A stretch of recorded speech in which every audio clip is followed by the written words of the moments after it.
ادھر نہ تیر نہ خنجر کمان باقی ہے، ادھر ہر ایک دہن میں زبان باقی ہے۔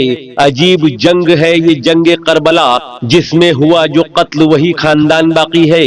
نوجوانان کمیٹی مومن پورہ کے زیر اہتمام ایک عظیم الشان دینی اجلاس عام بعنوان ماہ محرم الحرام کی اہمیت اور موجودہ حالات میں اس کے مطالبے اور تقاضے کل بروز بدھ بعد نماز عشاء فوراً جامع مسجد مومن پورہ میں منعقد کیا گیا ہے، جس کی صدارت حضرت مولانا حافظ مسعود حسانی صاحب سابق صدر جمعیت علماء مہاراشٹرا فرمائیں گے۔ مقرر خصوصی عالمی شہرت یافتہ مقرر بے باک شاہی امام پنجاب شیر اسلام حضرت مولانا محمد عثمان رحمانی لدھیانوی صاحب صدر مجلس احرار اسلامی ہند عوام سے خطاب فرمائیں گے۔ ملت اسلامیہ سے گزارش ہے کثیر تعداد میں شریک جلسہ ہو کر ملی بیداری کا ثبوت دیں اور ثواب دارین حاصل کریں۔ خواتین کے لیے پردے کا مخصوص انتظام انشاءاللہ انصار کمیونٹی ہال مومن پورہ میں رہے گا۔